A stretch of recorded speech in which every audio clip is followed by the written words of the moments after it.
Los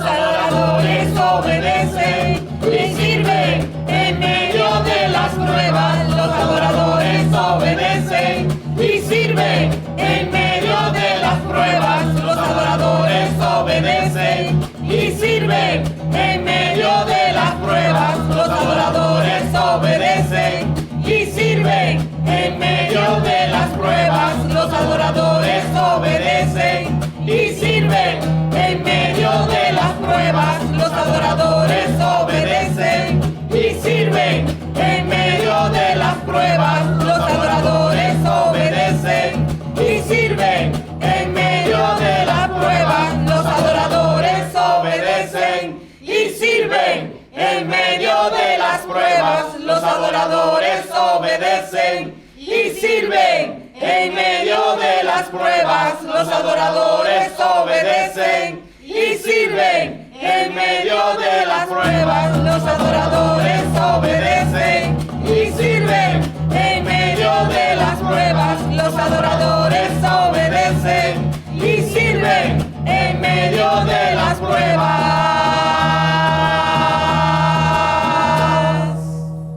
Feliz y bendecido día de victoria, preciosos Reyes Santos. Bienvenido a la convocatoria semanal de la fiesta esperada, el Shabbat, en donde tenemos comunión con la palabra viva y el Padre bueno Jehová Dios que está en su descanso, y tener revelación para una semana victoriosa. Es justo, es necesario de darle gracias al Padre bueno, adorarle, bendecirle y glorificarle por este día cortado y apartado, por este día que tiene planificado desde antes de la fundación del mundo, porque Él trabajó 6 días y si al 7º día descansó, y hoy hacemos lo propio junto a Él. Por eso le decimos gracias, Padre Santo, bueno y fiel, por tu inmensa misericordia y bondad de tener reservado este día para recuperar fuerzas, para estar junto a ti, para recibir de ti toda corrección, toda guiatura, exhortación y direccionamiento, y vivir una semana victoriosa. Eres un Padre bueno, un Padre que conoce todo lo creado, porque todo emana de ti. Tú eres fuente de paz, fuente de amor, fuente de descanso, fuente de infinita misericordia y justicia. Por eso te alabamos, te bendecimos y glorificamos tu santo nombre, Jehová, porque eres el Dios único a quien obedecemos. Eres el Dios de bondad y majestad, poder y señorío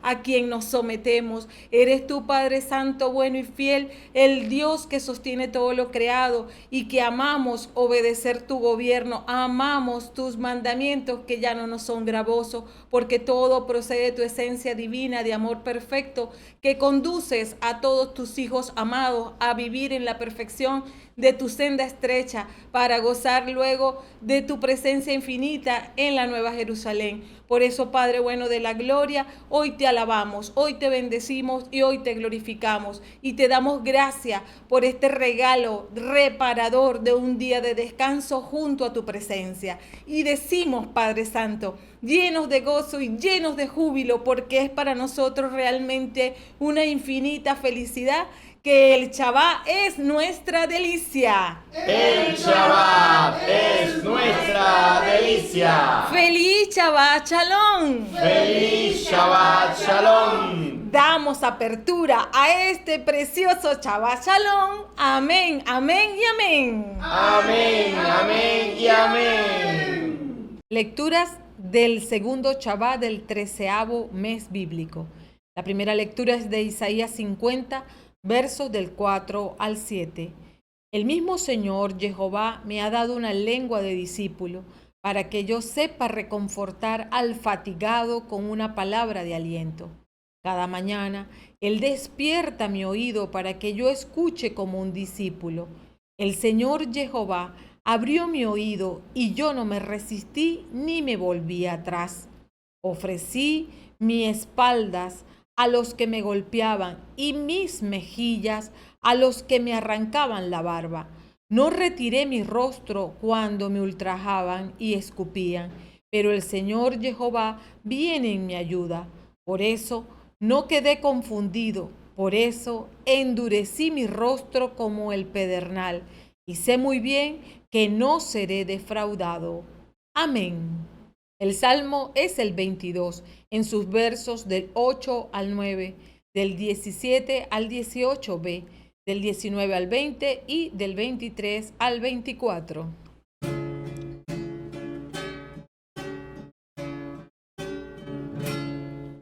Dios mío, ¿por qué me has abandonado? Dios mío, ¿por qué me has abandonado? Dios mío,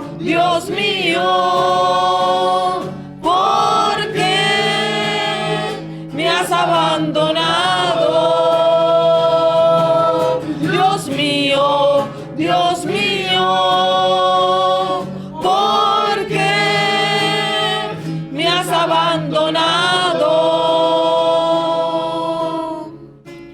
Todos los que me ven de mí se burlan, hacen muecas y mueven la cabeza. Confía en el Señor, pues que lo libre, que lo salve si le tiene aprecio. Dios mío,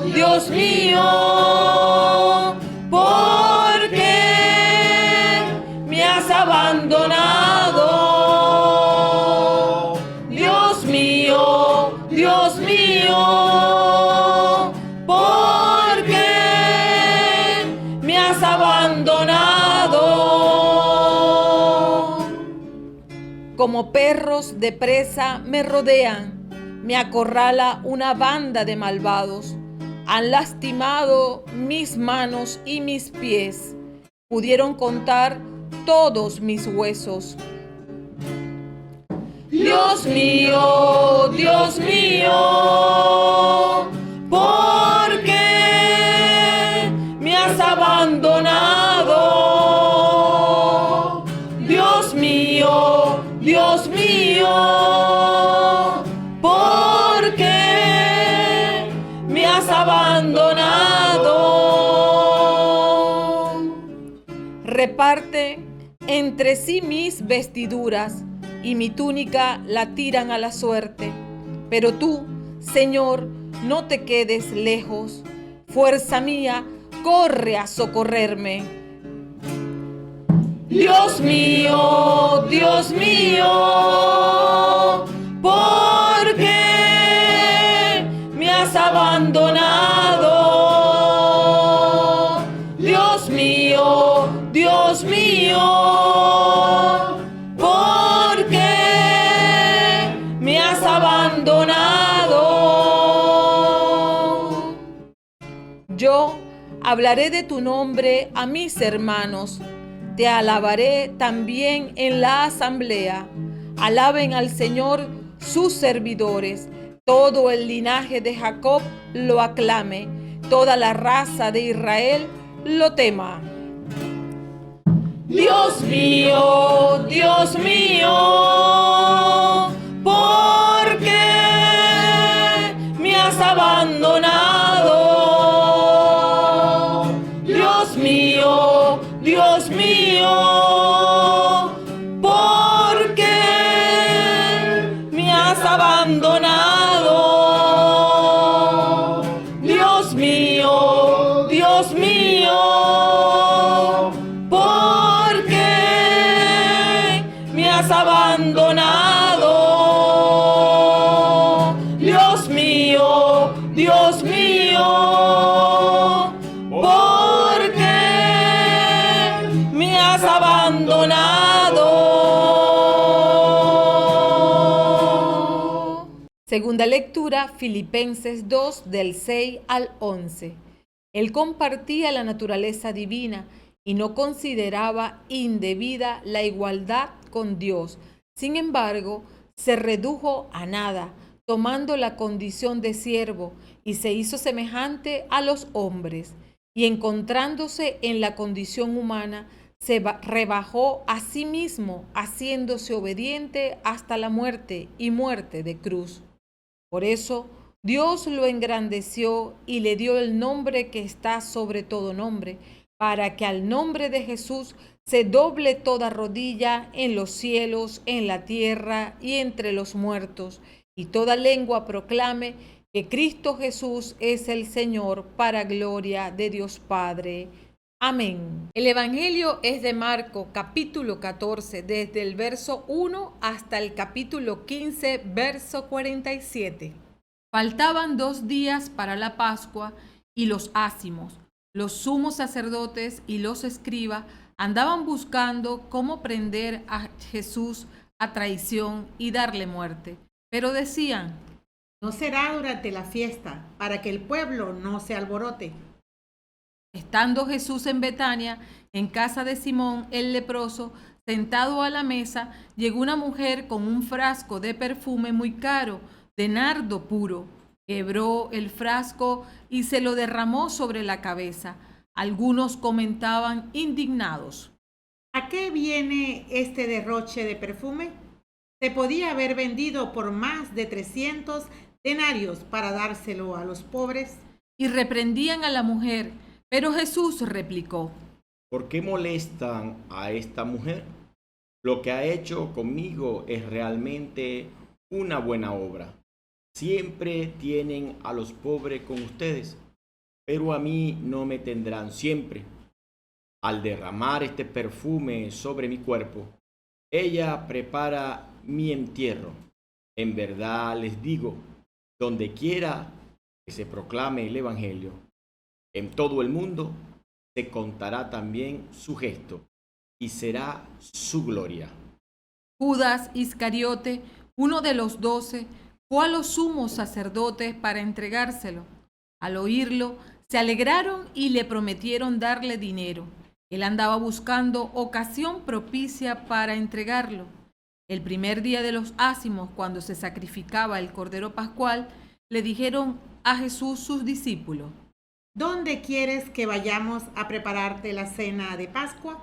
Él envió a 2 discípulos diciéndoles: Cuando entren en la ciudad, les saldrá al encuentro un hombre que lleva un jarro de agua. Síganlo hasta la casa donde entre y digan al dueño de la casa: el maestro manda a decirte, ¿dónde está la pieza en la que comeré la Pascua con mis discípulos? Él les mostrará una sala grande y amueblada en el piso superior. Preparen allí lo necesario. Los discípulos se marcharon, llegaron a la ciudad, encontraron lo que le había dicho, prepararon la Pascua. Al atardecer fue él con los 12. Mientras estaban a la mesa comiendo, dijo Jesús: En verdad les digo, uno de ustedes me va a traicionar, uno que está comiendo conmigo. Ellos comenzaron a entristecerse y a preguntarle uno tras otro. ¿Seré yo? Respondió: El que me va a entregar es uno de los que mojan su pan conmigo en el plato. El Hijo del Hombre se va, como dice la Escritura, pero pobre de aquel que entrega al Hijo del Hombre. Sería mejor para él no haber nacido.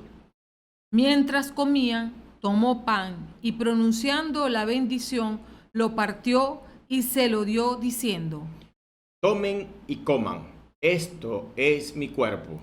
Después tomó el cáliz, pronunció la acción de gracia, se lo dio y todos bebieron, y les dijo: Beban todos de ella. Esto es mi sangre, la sangre de la alianza, que es derramada por muchos para el perdón de sus pecados.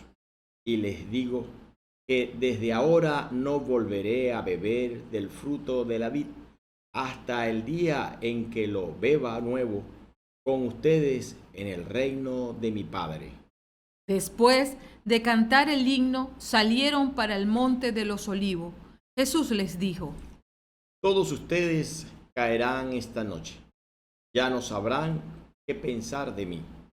Pues dice la Escritura: heriré al pastor y se dispersarán las ovejas. Pero después de mi resurrección, iré delante de ustedes a Galilea. Pedro les replicó. Aunque todos caigan, yo no. Jesús le dice: Yo te aseguro que esta misma noche, antes de que cante el gallo, me habrás negado 3 veces. Pero él insistía. Aunque tenga que morir contigo, jamás te negaré. Y los demás decían lo mismo. Llegan a un huerto que llaman Getsemaní y dice a sus discípulos: Siéntense aquí mientras yo voy más allá a orar. Se llevó consigo a Pedro, a Santiago y a Juan. Empezó a sentir tristeza y angustia y les dice: Siento una tristeza de muerte. Quédense aquí conmigo y permanezcan despiertos.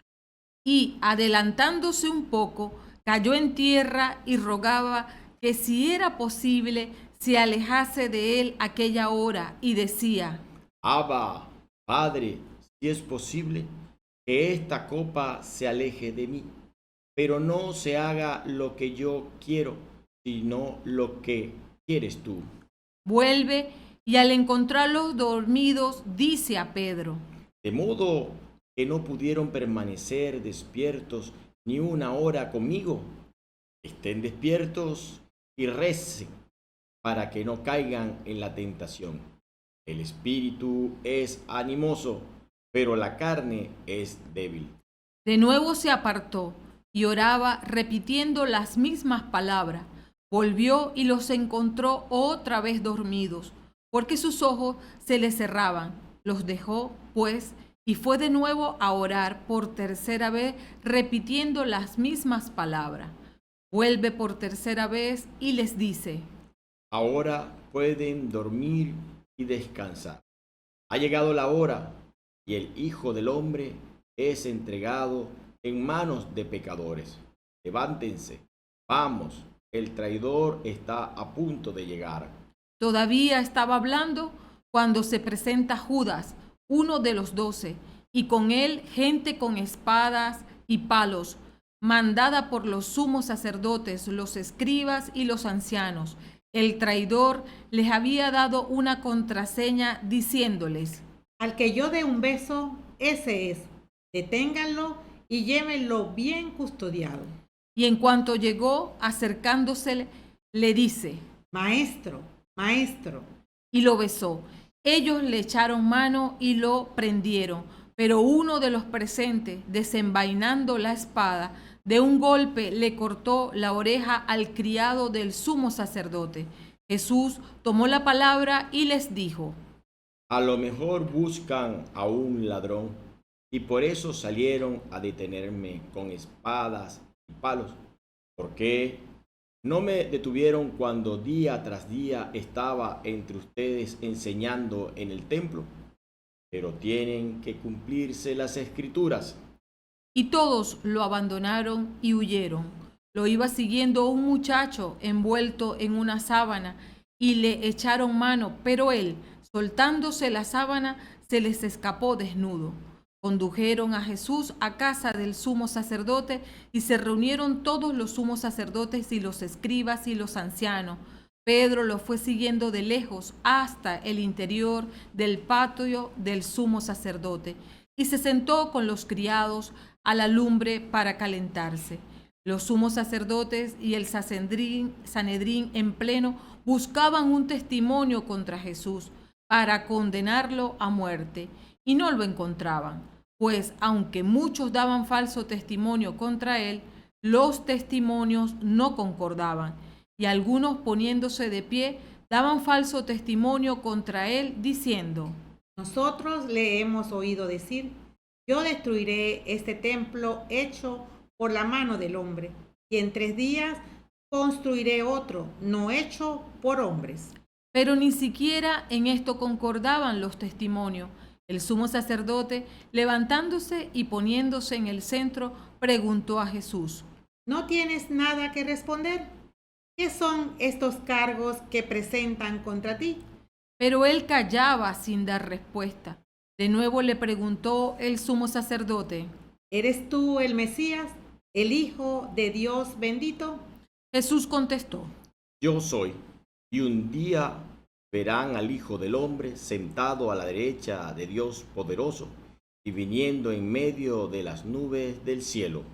El sumo sacerdote, rasgándose las vestiduras, dice: ¿Para qué queremos ya testigos? Ustedes acaban de oír sus palabras blasfemas. ¿Qué les parece? Y todos lo declararon reo de muerte. Algunos se pusieron a escupirlo y tapándole la cara lo abofeteaban y le decían: Profetiza. Y los criados le daban bofetada, mientras Pedro estaba abajo en el patio. Llega una criada del sumo sacerdote, ve a Pedro calentándose, lo mira fijamente y le dice: Tú también andabas con Jesús de Nazaret. Él lo negó diciendo: No lo conozco, ni entiendo de qué hablas. Salió fuera al zaguán y un gallo cantó. La criada, al verlo, volvió a decir a los presentes: Este es uno de ellos. Pero él de nuevo lo negaba. Al poco rato también los presentes le decían a Pedro: Es evidente que eres uno de ellos, pues eres Galileo. Pero él se puso a echar maldiciones y a jurar. Yo no conozco a ese hombre de quien ustedes hablan. Y enseguida, por segunda vez, cantó el gallo. Pedro se acordó de las palabras que le había dicho Jesús: Antes que el gallo cante 2 veces, me habrás negado 3. Y rompió a llorar. Apenas se hizo de día, los sumos sacerdotes con los ancianos, los escribas y el Sanedrín en pleno hicieron una reunión. Llevaron atado a Jesús y lo entregaron a Pilato. Pilato le preguntó: ¿Eres tú el rey de los judíos? Él respondió: Así es como tú lo dices. Y los sumos sacerdotes lo acusaban de muchas cosas. Pilato le preguntó de nuevo: No contestas nada. Mira de cuántas cosas te acusan. Jesús no contestó más, de modo que Pilato estaba extrañado. Por la fiesta solía soltarles un preso, el que le pidieran. Estaba en la cárcel un tal Barrabás con los rebeldes que habían cometido un homicidio en la revuelta. La muchedumbre que se había reunido comenzó a pedirle lo que era costumbre. Pilato les preguntó: ¿Quieren que ponga en libertad al rey de los judíos? Pues sabía que los sumos sacerdotes se lo habían entregado por envidia, pero los sumos sacerdotes incitaron a la gente para que pidieran la libertad de Barrabás. Pilato tomó de nuevo la palabra y les preguntó: ¿Qué voy a hacer con el que ustedes llaman rey de los judíos? Ellos gritaron de nuevo. Crucifícalo. Pilato les dijo. Pero, ¿qué mal ha hecho? Ellos gritaron más fuerte. Crucifícalo. Y Pilato, queriendo complacer a la gente, le soltó a Barrabás y a Jesús. Después de azotarlo, lo entregó para que lo crucificaran. Los soldados se lo llevaron al interior del palacio, al pretorio, y convocaron a toda la compañía. Lo visten de púrpura, le ponen una corona de espinas que habían trenzado y comenzaron a hacerle saludo. ¡Viva el rey de los judíos! Le golpearon la cabeza con una caña, le escupieron y doblando las rodillas se postraban ante él. Terminada la burla, le quitaron la púrpura y le pusieron su ropa y lo sacaron para crucificarlo. Pasaba uno que volvía del campo, Simón de Cirene, el padre de Alejandro y de Rufo, y lo obligan a llevar la cruz. Y conducen a Jesús al Gólgota, que quiere decir lugar de la calavera, y le ofrecían vino con mirra, pero él no lo aceptó. Lo crucifican y se reparten sus ropas, echándolas a suerte, para ver lo que se llevaba cada uno. Era la hora tercia cuando lo crucificaron. En el letrero de la acusación estaba escrito: el rey de los judíos. Crucificaron con él a 2 bandidos, uno a su derecha y otro a su izquierda. Los que pasaban lo injuriaban, meneando la cabeza y diciendo: Tú que destruyes el templo y lo reconstruyes en 3 días, sálvate a ti mismo bajando de la cruz. De igual modo, también los sumos sacerdotes comentaban entre ellos burlándose. A otros ha salvado y a sí mismo no se puede salvar. Que el Mesías, el Rey de Israel, baje ahora de la cruz para que lo veamos y creamos. También los otros crucificados lo insultaban.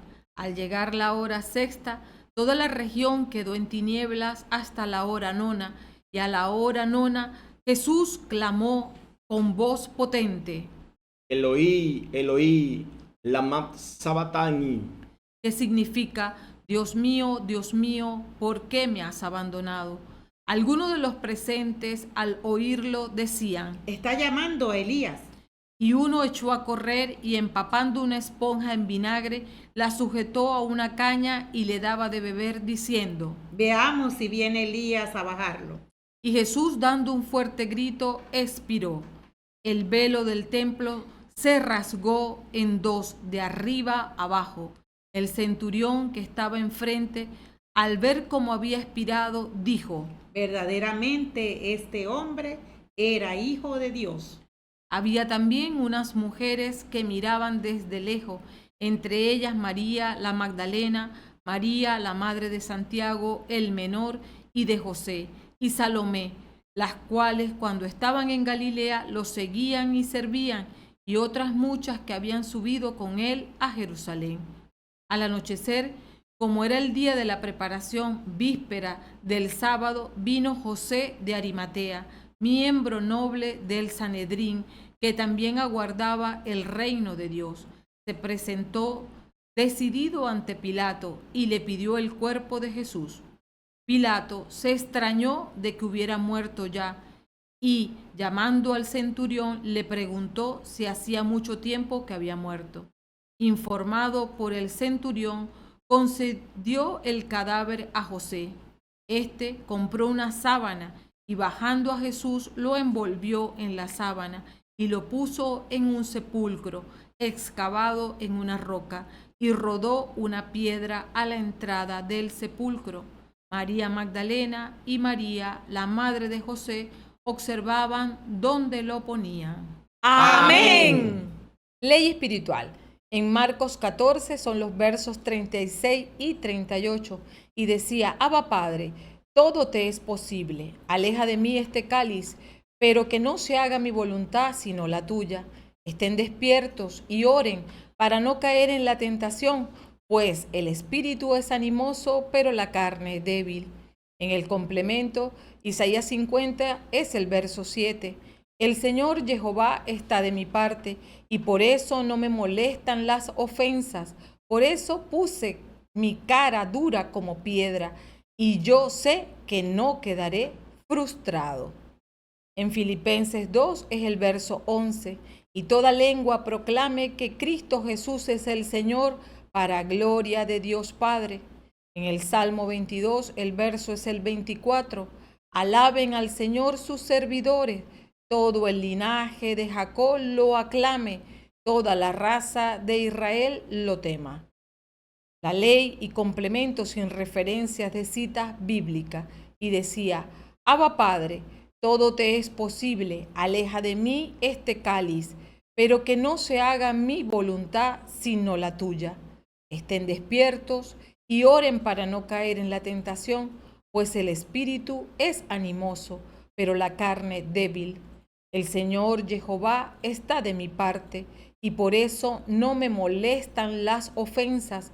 Por eso puse mi cara dura como piedra, y yo sé que no quedaré frustrado.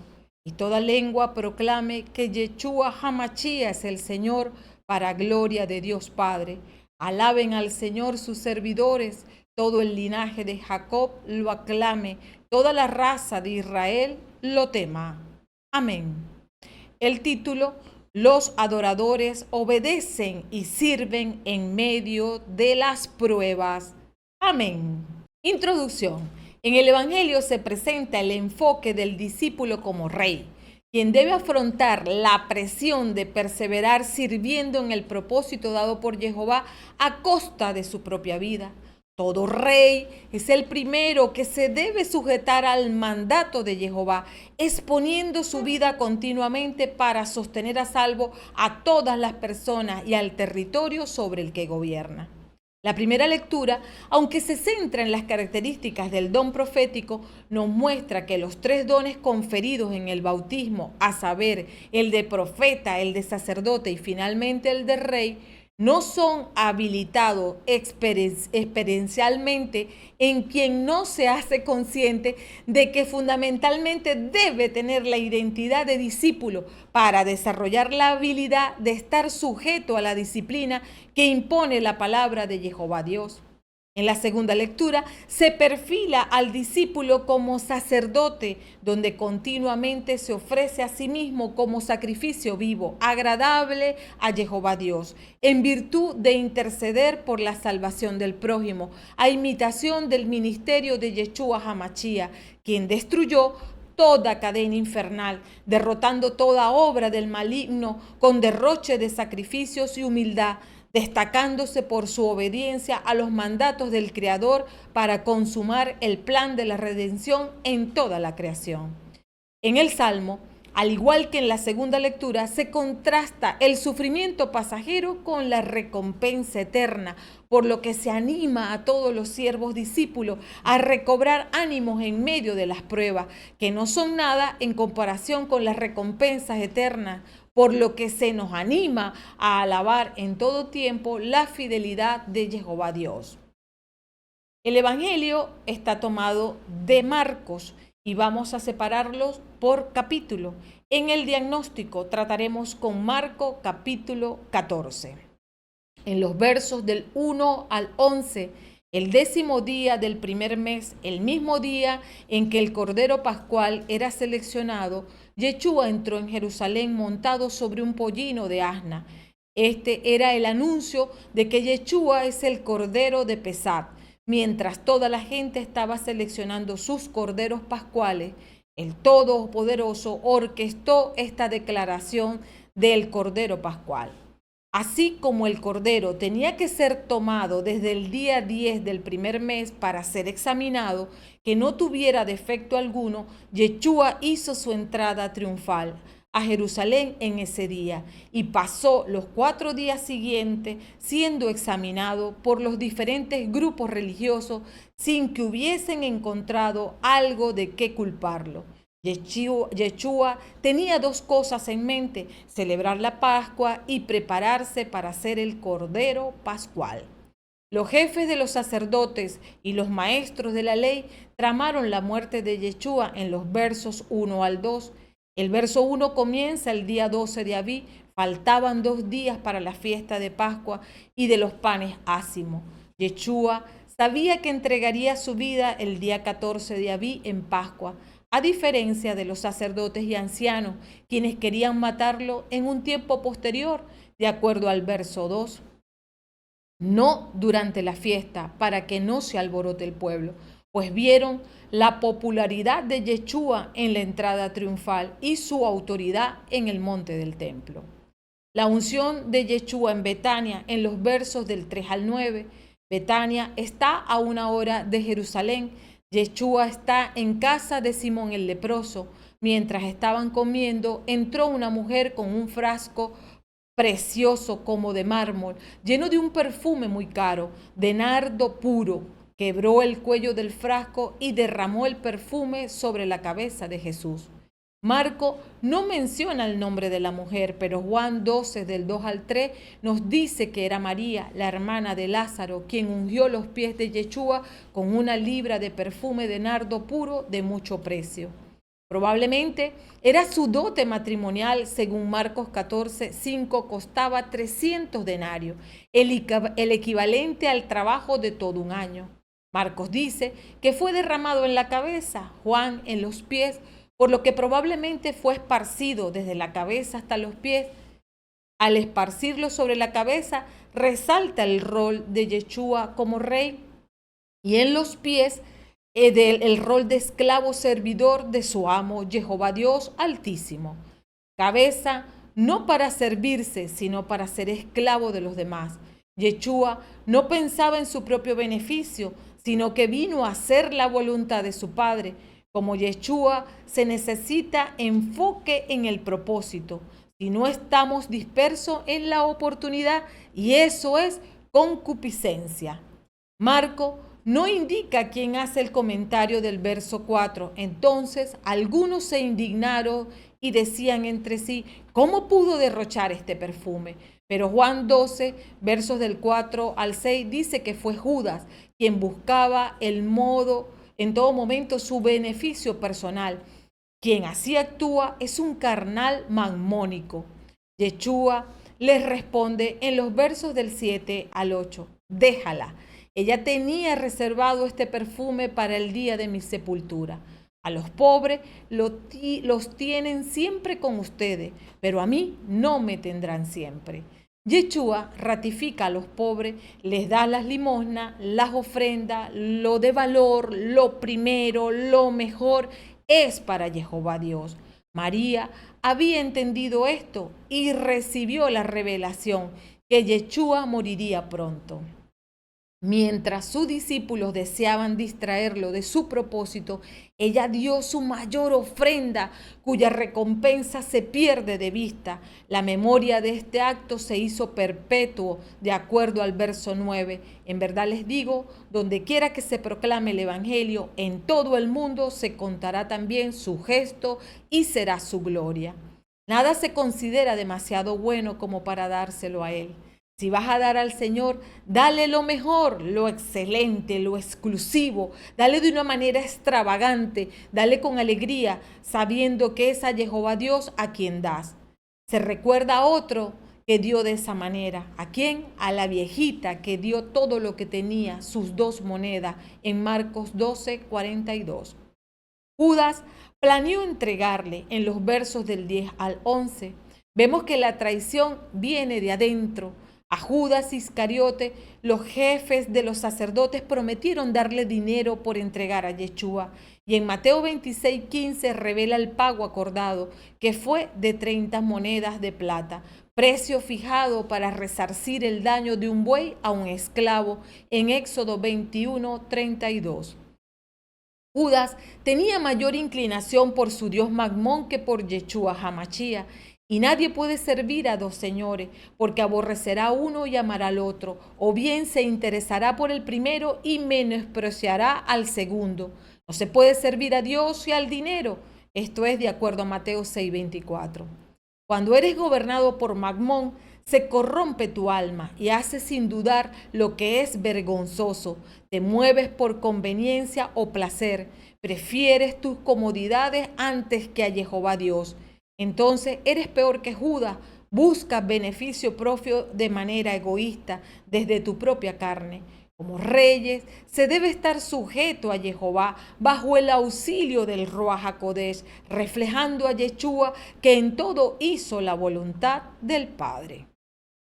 Yeshua celebra la última cena con levadura con sus discípulos en los versos del 12 al 25.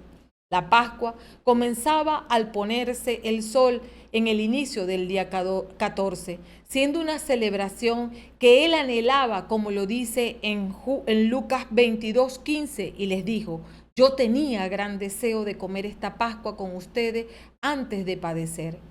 Pascua o Pesá es la celebración que conmemora la última plaga que vino sobre los egipcios, gracias a la cual finalmente sucedió la liberación de la esclavitud del pueblo de Israel y su partida de Egipto, descrita en Éxodo 12 del 2 al 14, en Levítico 23 del 3 al 14, en Números 28 del 16 al 25. Pascua, aunque no es Shabbat, es obligado la preparación del cordero. Y en la noche inicia el primer día de la fiesta de panes ácimos, que sí es un Shabbat. En el verso 18 demuestra que a Yeshua no lo tomó por sorpresa la traición de Judas.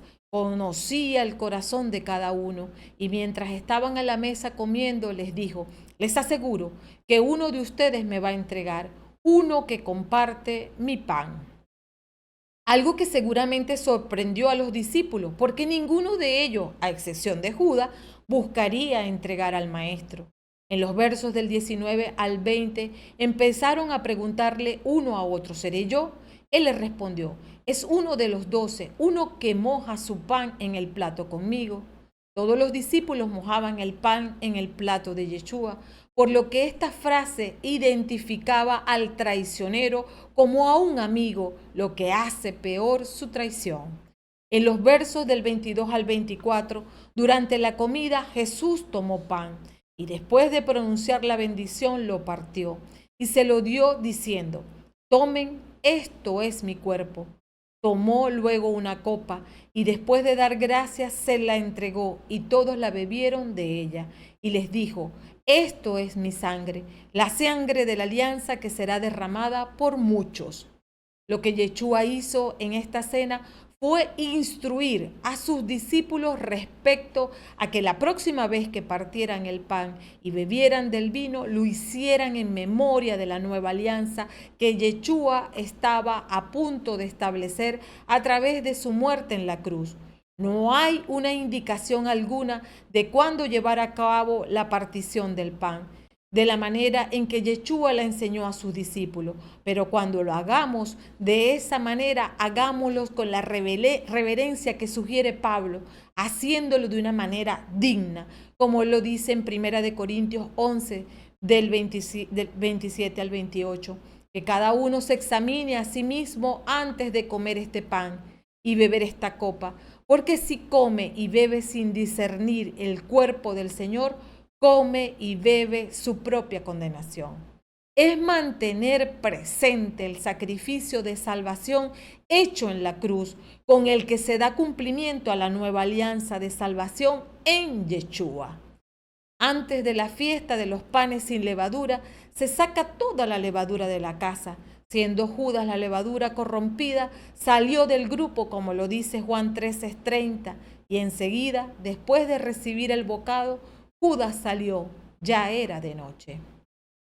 Pedro le prometió fidelidad en los versos del 26 al 31.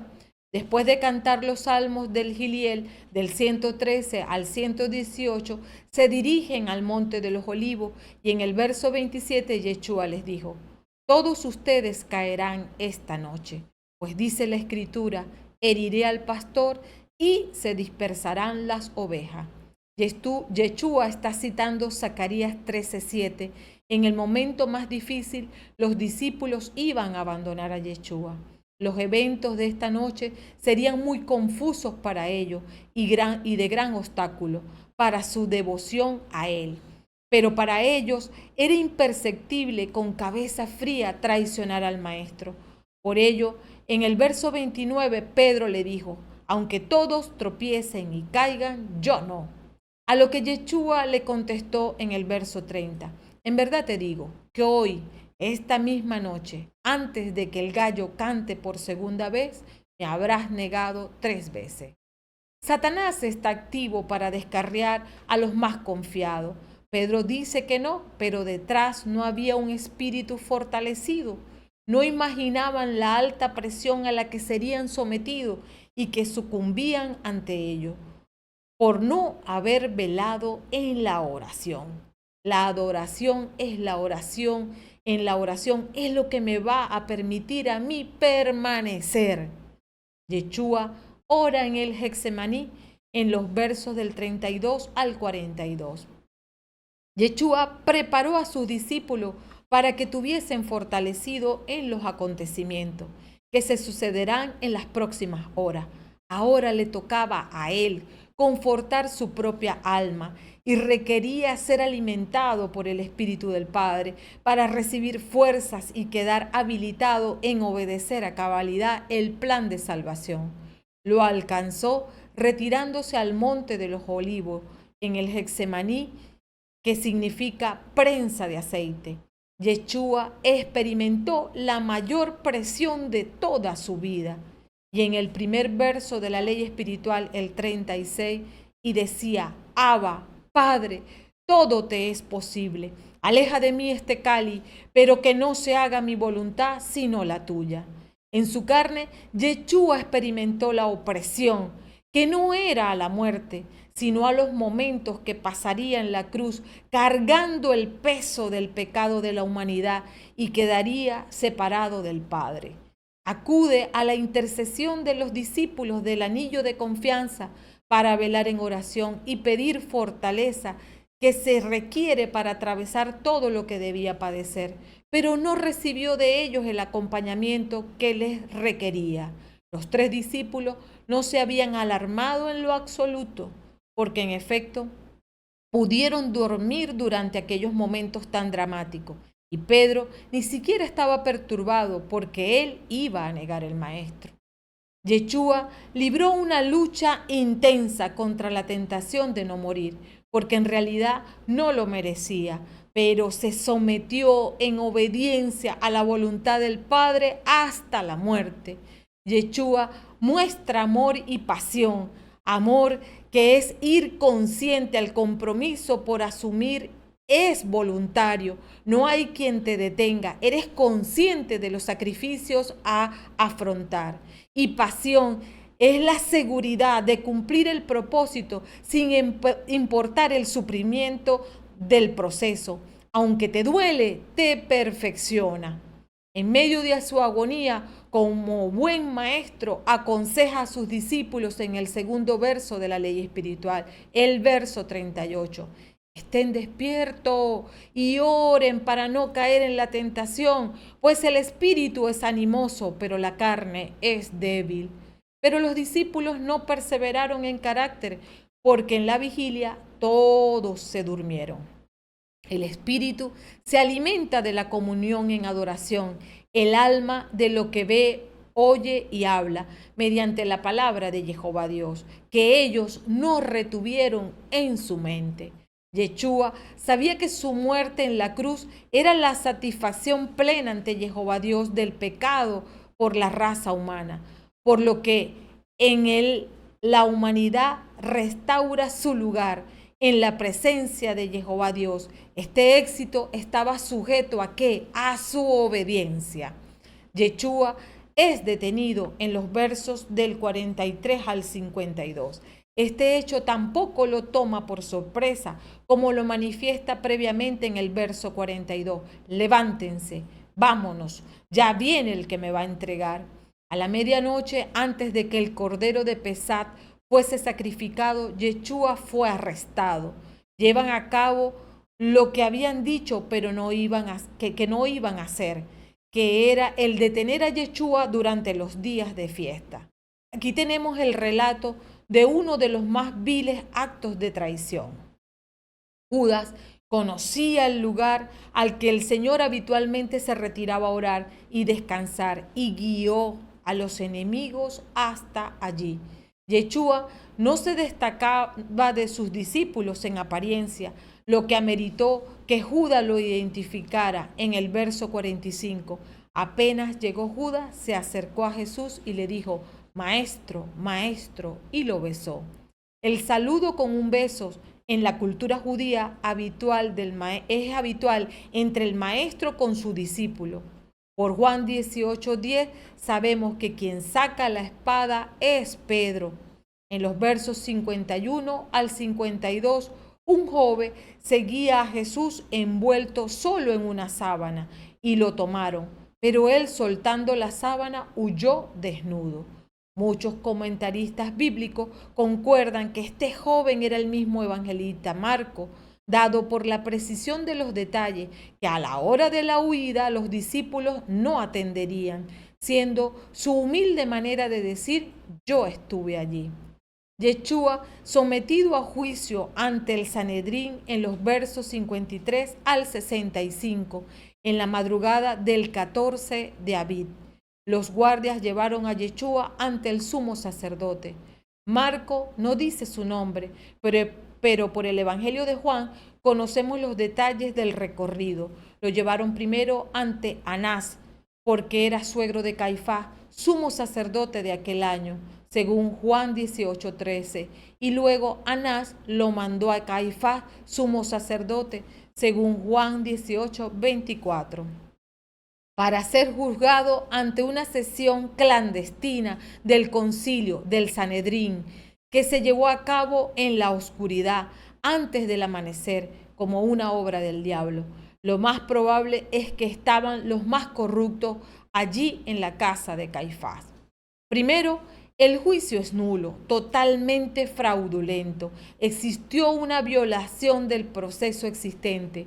El concilio no puede reunirse fuera de la localidad fijada, en el monte del templo, en sus predios, y se reunieron en la casa de Caifás. Segundo, los casos de pena de muerte obligatorio deben juzgarse durante el día. De a Yeshua se le hizo juicio de noche. Tercero, no se llevan a cabo juicio en los días de fiesta ni en días anteriores a la fiesta, y Yeshua fue juzgado en el día 14 de Abib, al inicio de la fiesta de Pascua. Cuarto, en los casos de pena capital, la corte no debía condenar a muerte en un solo día, sino que debían esperar por lo menos un día adicional para consideración consensuada de los atenuantes. Por el contrario, la condena de Yeshua a muerte se decidió en una sola noche. Quinto, cuando la corte prueba la existencia de falsos testigos en un juicio, el mismo se anula y se castiga a los testigos falsos con la pena que hubiera sufrido la persona puesta a juicio, de acuerdo a Deuteronomio 19, versos del 16 al 21. Sexto, en un juicio con pena de muerte no se toma en cuenta la declaración del acusado, y aquí se encontró culpable a Yeshua solo por el testimonio que él dio. El propósito del juicio no era buscar la verdad sobre Yeshua, sino un pretexto para deshacerse de él. En el verso 61, Caifás, como autoridad, hizo dos preguntas en una. ¿Eres tú el Mesías, el Hijo de Dios bendito? Por su espíritu fortalecido, Yeshua contestó en el verso 62. Yo soy, y un día verán al Hijo del Hombre sentado a la derecha de Dios poderoso y viniendo en medio de las nubes del cielo. Es la única vez que Yeshua se identificó como Mesías en público. La primera parte de la respuesta, y un día verán al Hijo del Hombre sentado a la derecha de Dios poderoso, está en el Salmo 110:1, y la segunda parte, le verán viniendo en medio de las nubes del cielo, añadió un derecho que solo podía pertenecer al Hijo de Dios, de acuerdo con las palabras de la profecía de Daniel 7, del 13 al 14. Revelando su segunda venida, Yeshua se identificó para el tiempo presente y para la eternidad. En los versos del 63 al 64, el sumo sacerdote rasgó sus vestiduras, horrorizado, y dijo: ¿para qué queremos ya testigos? Ustedes acaban de oír sus palabras blasfemas. ¿Qué les parece? Y estuvieron de acuerdo en que merecía la pena de muerte. Esta confesión era todo lo que esperaban los religiosos para condenarlo. Su condena: identificarse como el Mesías e igualarse a Jehová Dios. Pedro niega a Yeshua en los versos del 66 al 72 ante una sirvienta del sumo sacerdote. Pedro se avergonzó 2 veces de ser reconocido como un seguidor de Yeshua, y por tercera vez lo negó ante los que estaban allí. En ese momento se escuchó el segundo canto del gallo. Pedro recordó lo que Jesús le había dicho: antes de que el gallo cante 2 veces, tú me habrás negado 3, y se puso a llorar. Verso 72, con el cual termina este capítulo 14. El dolor de Pedro es por haber traicionado a Yeshua. Antes se sentía confiado y en la presión cayó en la tentación. Todos estamos capacitados para fallar. Tenemos un alma conectada con los sentidos de la carne y con el espíritu. Por eso no te entretengas con el mundo que distrae, y que al permanecer enfocado, permaneces fiel hasta el final. Mateo 27 del 3 al 10 narra el final de Judas Iscariote, Corresponde al mismo día 14 de Abí, por eso se añade aquí. Judas se confiesa y se arrepiente. Judas no pensaba que era traición seria tal, que su traición sería de tal magnitud. Es posible que la intención de Judas nunca fue matar a Yeshua. Lo entregó a los religiosos, quienes en ese tiempo no tenían autoridad para condenar a la muerte a nadie, porque estaban bajo dominio del Imperio Romano. Y trató de revertir las cosas, pero no pudo. ¿Por qué? Porque todo es siembra y cosecha. Él está viviendo las consecuencias de su traición. No logró perdonarse a sí mismo y optó por la tentación del suicidio. El diablo tienta y tú accedes a su voluntad si estás en el espíritu o si estás en la carne. El justo 7 veces se levanta. El pecado imperdonable es cerrarle la puerta al Ruach HaKodesh, llevar una vida en sí mismo, una vida de ego. La consecuencia del pecado no la ves en el momento. El enemigo no te va a permitir que la veas. Mateo explica lo que hicieron los sacerdotes con las monedas que tiró Judas. Cumplieron un acto profético de Zacarías 11 del 12 al 13, que en Mateo 27:9 se acuñó a Jeremías, siendo un error del escriba bíblico. En los textos antiguos no se menciona el nombre de un profeta. Marcos 15. Yeshua ante Pilato en los versos del 1 al 5. Después muy temprano los jefes de los sacerdotes, los ancianos y los maestros de la ley celebraron consejo. Después de atar a Yeshua, lo llevaron y lo entregaron a Pilato. Nos dice el Evangelio de Juan 18:28. Desde la casa de Caifás llevaron a Jesús al pretorio. Era la madrugada, pero ellos no entraron en el pretorio para no contaminarse y poder así participar en la comida de la Pascua. Lo que nos centra en el día 14 de Abí para confirmar que Yeshua es el Cordero de Dios que quita el pecado del mundo, anunciado por los profetas, siendo el último de ellos Juan el Bautista. Marco no narra los siguientes recorridos que dieron a Yeshua para ser juzgado, que son: de Pilatos fue enviado a Herodes, de acuerdo a Lucas 23 del 4 al 7, quien lo envió nuevamente a Pilato, Lucas 23 del 11 al 12. Lo envían a Pilato porque los judíos no tenían autoridad legal para condenarlo a muerte, como lo dice Juan 18:31. A nosotros no nos está permitido dar muerte a nadie. Una apariencia de justicia falsa, porque espiritualmente habían asesinado a Yeshua. Ellos, además, sabían que a Pilato no le importaban los conflictos religiosos, pero si le decían que vino para proclamarse rey y lo veía peligroso para su gobierno, lo ejecutaría. Actuaron con iniquidad porque Yeshua nunca había dicho eso. Yeshua afirma su realeza en el verso 2.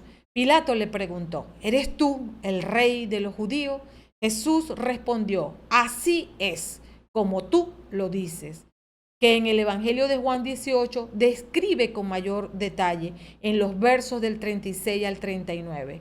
Jesús respondió: mi realeza no es de este mundo.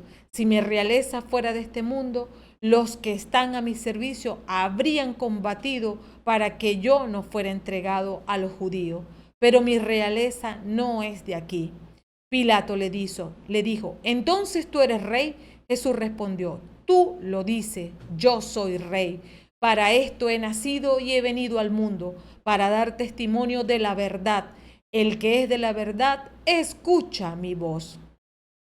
Es así como durante el día 14 de Abí, mientras la gente se preparaba para su cena de Pesach y primer día de panes ácimos, esa noche Yeshua fue cuestionado, golpeado, burlado, ridiculizado y oficialmente declarado por Poncio Pilato sin falta, de acuerdo a Juan 19:6.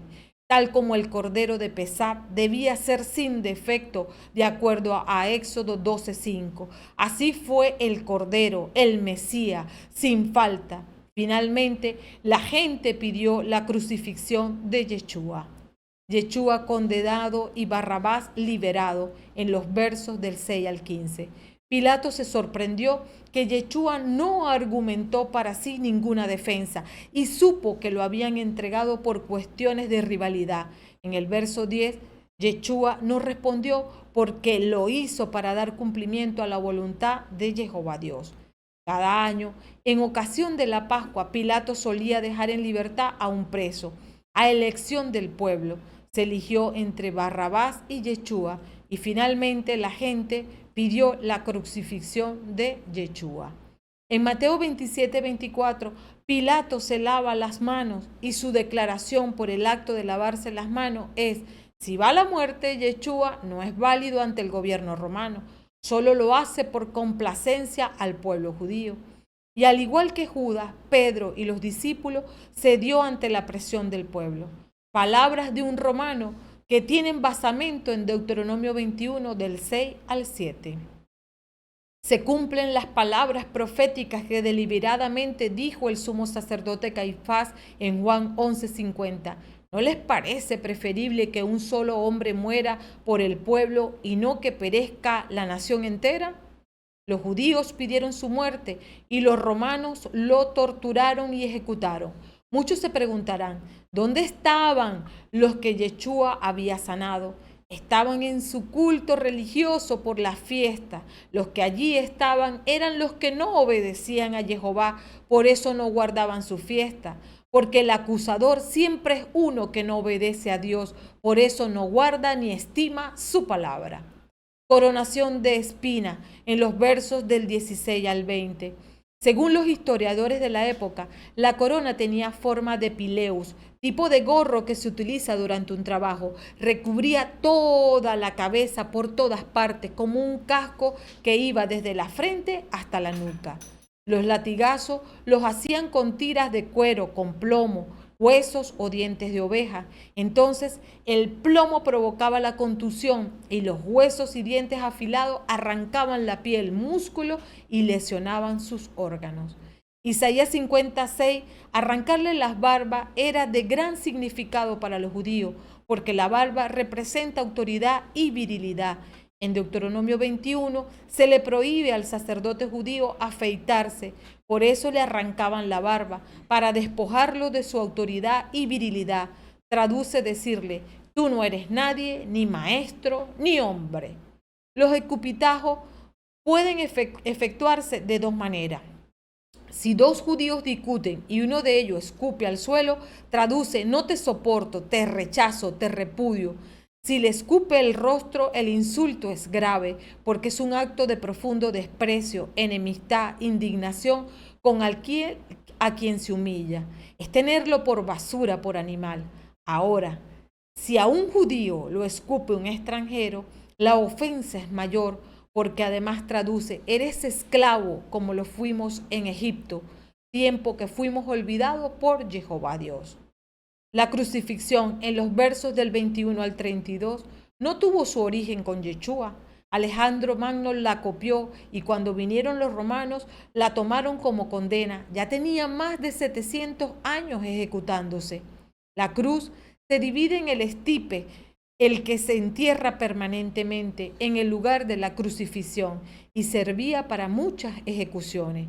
Además, el travesaño o patíbulo era lo que generalmente se cargaba y pesaba unos 75 kilos y tendría unos 2 metros de largo. Debía ser lo suficientemente fuerte, pues debía soportar el peso de los cuerpos y los movimientos bruscos realizados por los crucificados, a fin de no morir de asfixia.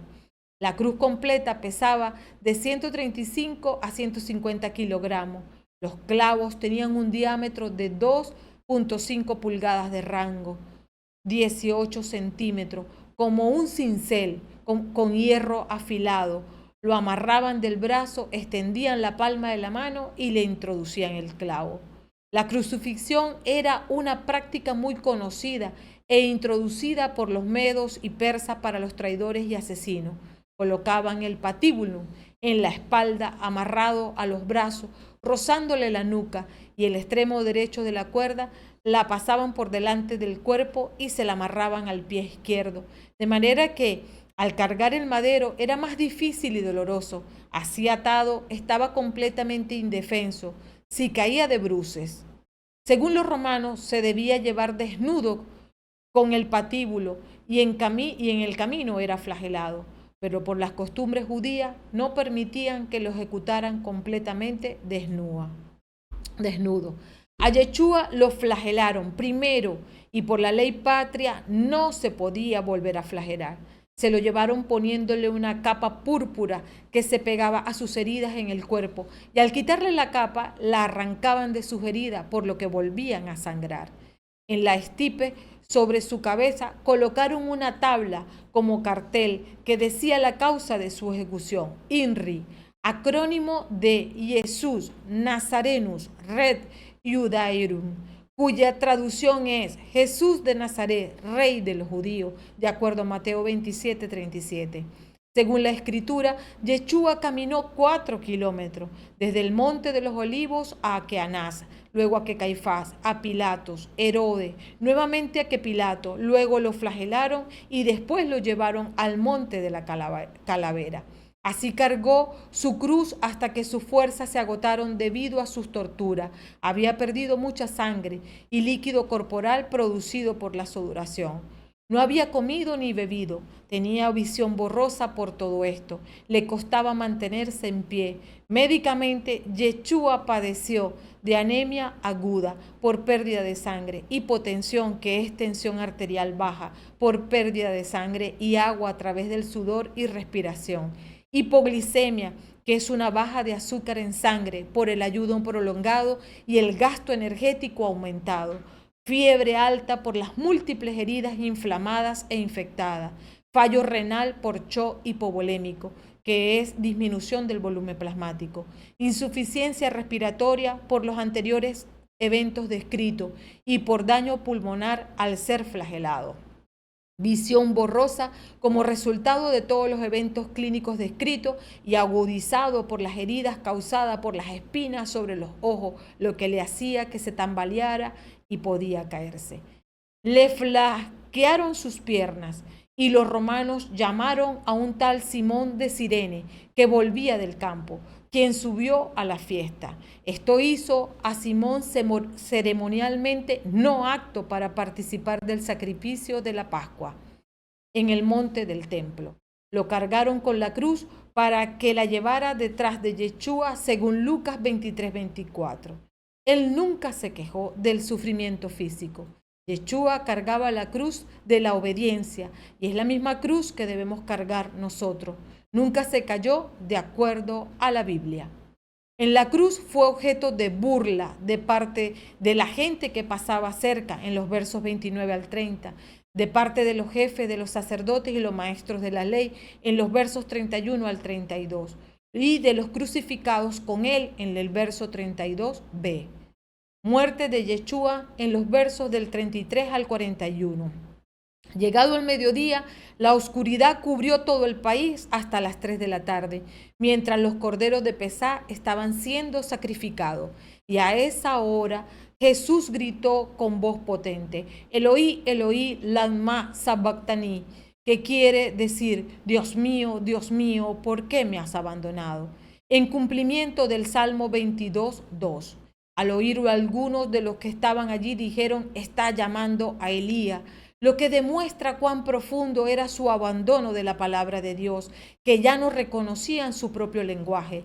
La transculturización aparta de Jehová Dios. Uno de ellos corrió a mojar una esponja en vinagre, la puso en la punta de una caña y le ofreció de beber diciendo, veamos si viene Elías a bajarlo. Lo que le dan es una mezcla de vino con mirra como analgésico. Por ley era un acto de piedad darle a los crucificados porque adormecía el dolor, pero Yeshua no lo bebió, cumpliendo lo dicho por él en Mateo 26:29. Les aseguro que desde ahora no beberé más de este fruto de la vid hasta el día en que beba con ustedes el vino nuevo en el reino de mi Padre. En su crucifixión se cumple una de las profecías mesiánicas contenida en el Salmo 22 del 14 al 19. Versos 37. Pero Jesús, dando un fuerte grito, expiró. Mientras el cordero final estaba siendo sacrificado en el templo, el grito consumado es, como dice Juan 19:30, e inclinó su cabeza y entregó su espíritu, pagando nuestra deuda. Por años el sacrificio del cordero anunció la imagen profética de una sustitución por el precio que nosotros debíamos pagar por haber transgredido el pacto de sangre con el Todopoderoso. Finalmente, el Mesías vino como la sustitución, nos redimió e instauró la nueva alianza. Yeshua muere miércoles 14 de Abí según el calendario bíblico. Mateo 12:40, porque así como Jonás estuvo 3 días y 3 noches en el vientre del pez, así estará el Hijo del Hombre en el seno de la tierra 3 días y 3 noches. Así que 3 días y 3 noches tuvo que pasar en la tumba. Yeshua murió cargando los pecados del mundo entero y todos somos partícipes de ello, como lo dice Romanos 4:25, Segunda de Corintios 5:21, Gálatas 1:4, Primera de Pedro 2:24 y 3:18 y Primera de Juan 2:2. Yeshua no solo sufrió en la cruz, sino que previo a ello fue humillado y torturado por los gentiles romanos, y toda la burla se centró en que era el rey de los judíos. Los primeros convertidos tras la muerte de Yeshua fueron los gentiles, el capitán romano y los soldados alrededor de la cruz, como lo relata Mateo 27:54. Los discípulos fueron dispersados y huyeron.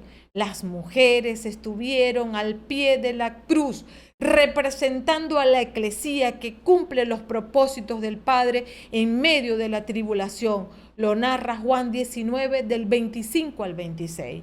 El plan de Jehová Dios es que muriera en la cruz, que se entregara como cordero dócil, como lo dijo unos 700 años Isaías 53:7.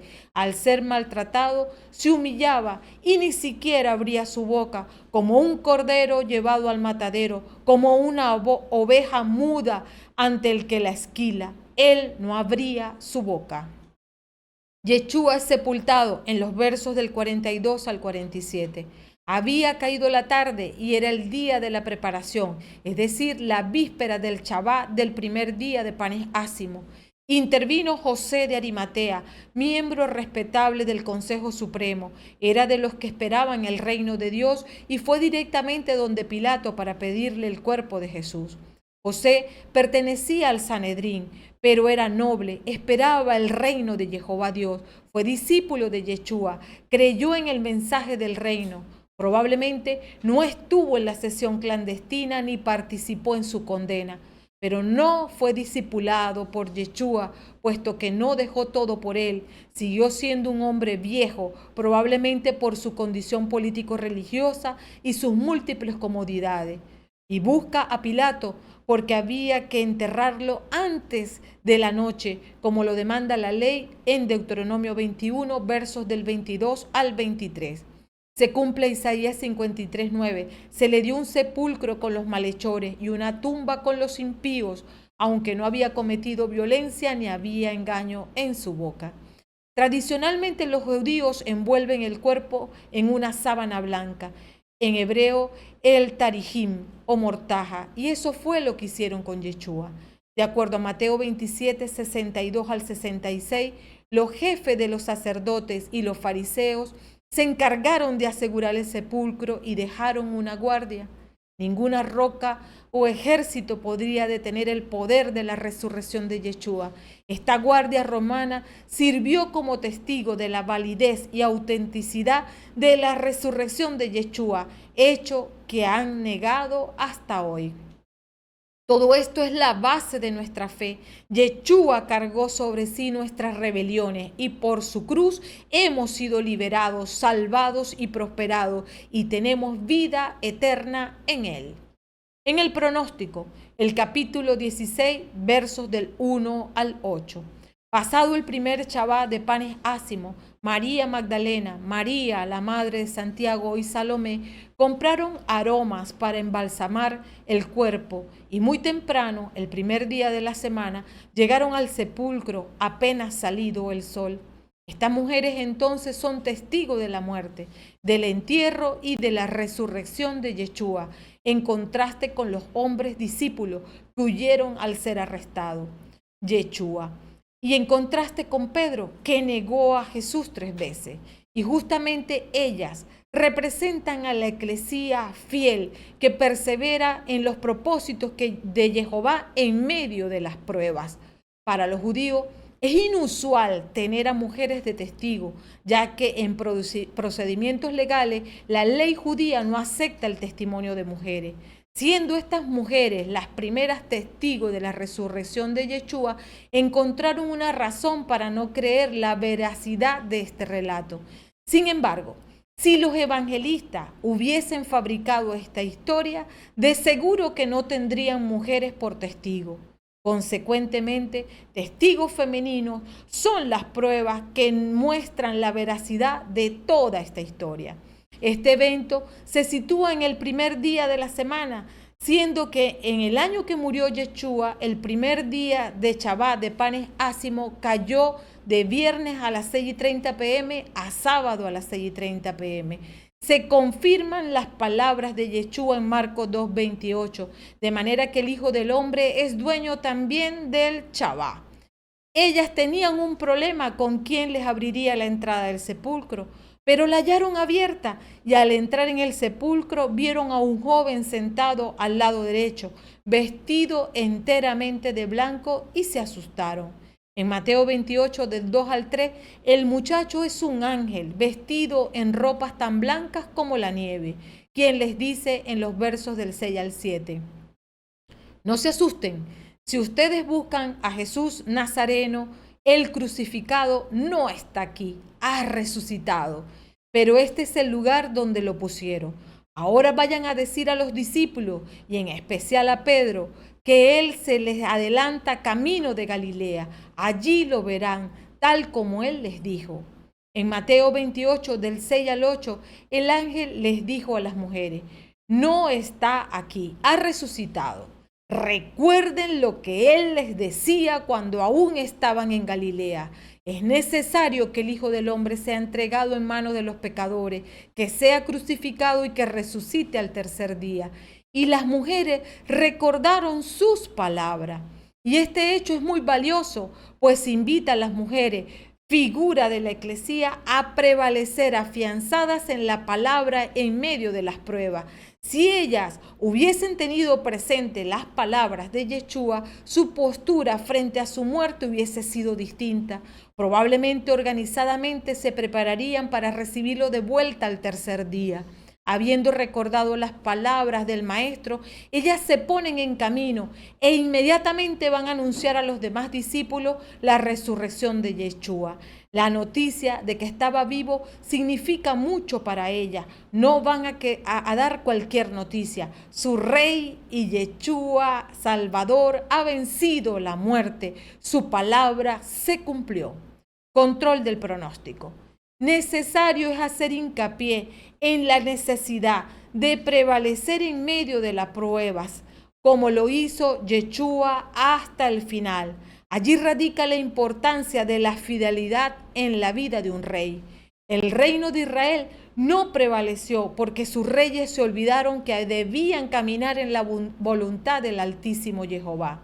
La pasión, muerte y resurrección de Yeshua nos deja un arsenal de enseñanza para fortalecernos en la fe. Entre ellas, primero, debemos creer plenamente convencidos que Yeshua Hamashíach hasta el final fue fiel a la voluntad de Jehová Padre. Padeció, murió y resucitó para pagar la deuda del pecado. Segundo, Yeshua en ningún sentido fue víctima de la circunstancia. Él estaba en control. Yeshua dijo acerca de su vida en Juan 10 del 17 al 18. El Padre me ama porque yo doy mi vida para recobrarla. Nadie me la quita, sino que la doy por mí mismo. Tengo el poder de darla y de recobrarla. Este es el mandato que recibí de mi Padre. Tercero, en el huerto de Getsemaní enseña lo importante de perseverar en la oración hasta el punto de ser confortados para luego enfrentar las circunstancias con una total confianza en los planes inalterables de Jehová Dios. Nuestras decisiones bajo presión van a depender de a quién se tiene en primer lugar. La entrega de la vida de Yeshua debía ser voluntaria en todo momento.